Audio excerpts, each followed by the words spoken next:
د اطلاعات او کلتور وزارت سرپرست وزیر ملا خیرالله خیرخوا کندهار ته د سفر پر مهال د زرغونې انا د مقبرې د ترمیم د پیل مراسمو کې رسنیو ته وویل د تاریخي ابدو ترمیم او بیا رغونه یې په لومړیتوب کې ده.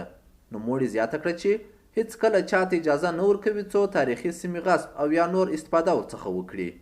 ښاغلي خیرخوا زیاته کړه چې د تاریخي ځایونو د ترمیم سره به افغانستان ته د سیلانیانو راتګ هم زیات شي. کندهار په سطح باندې تقریبا تر اوسه چې تساوي شوي د 3-4-5 ځای ته رسیږي. دا ټول د افغانستان اسلامي امارت په بودیجې څخه کول کیږي. دا یوازې دغه ځای نه دي، ما وویل چې څه هم مهم ځایونه تاریخي ځایونه موږ ګورځو چې هغه د ځان سره ثبت کړو، وزارت کې ثبت ولري.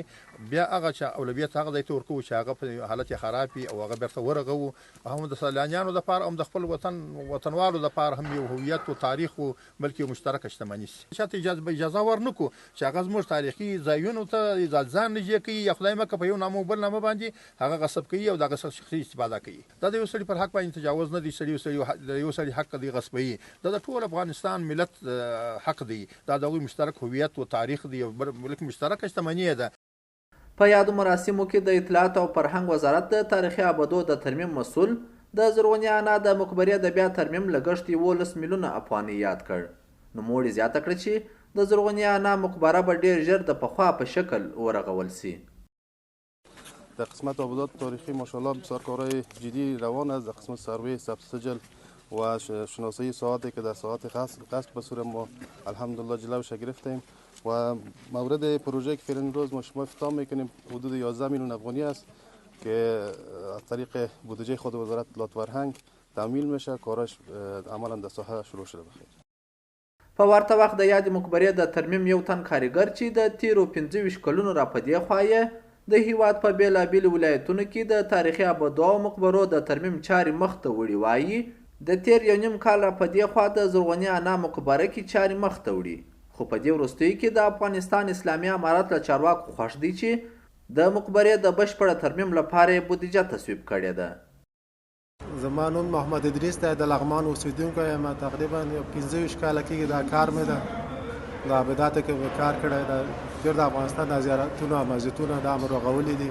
زرغونه انا کې تقریبا یو نیم کال کېږي اخته یو. اوس جنګونه راغله، هغه کې کارونه بند شو. اوس د الحمدلله د امارت اسلامي راتګ سره بیا کارونه هم دغه شروع کړي دي او د کار نه ډېر خوشحاله یو د امارت نه چې موږ ته کار زمینه برابره کړله. او دا د افغانستان یو تاریخي ځای دی، بیا د موږ افتخار ځای دی چې دلته کار کوو. په ورته مهال کندهاري فرهنګپال د هیواد تاریخي ابدې، څلي، مزارات او مقدسات د یوه هیواد هویت یاد کړ. نوموړي هغه هیوادونه چې په افغانستان کې پټ او ښکاره لاسوهنې کوي د تاریخي ابدو په له منځه وړلو کې ګرم وګڼل او دا یې د اسلامي امارت او افغانانو دنده وګڼل چې باید د خپلو ملي هویتونو ساتنه وکړي. هر ملت د دغو ابداتو څخه پیژندل کېږي چې په هغو کې زړې کلاوې، تاریخي څلي او مزارات او مقدس اماکن دي. د دو جوړول او د دو د خوندي ساتلو لپاره باید هر ولس او حکومت په ګډه مشترک کار وکړي چې ویې ساتي. د هغو جملو څخه یو د زرغونې انا مقبره ده.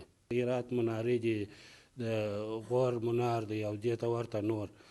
د ابدات د تاریخ په اوږدو کې بعضې پټو او ښکاره لیرې و نږدې قوتو کوښښ کړی دی د تاریخ په جریان کې چې دوی د بینه یوسي. بعضې حوادثو طبعي دوی دغه کړي زیانمن کړي دي. نو د هر حکومت دنده دغه د بخصوص د اسلامي امارت چې دوی بیا ترمیم کې. د یادونې ده چې کندهار کې د زرغونې انا د زوی لوی امپراتور احمدشاه بابا او ملي قائد میرویس خان نیکه او همدارنګه سپین بولدک ولسوالۍ کې د احمدشاهي حوض د ترمیم چارې هم مخ پر خلاصېدو دي. سباط الله ارغند، امید رادیو، کندهار.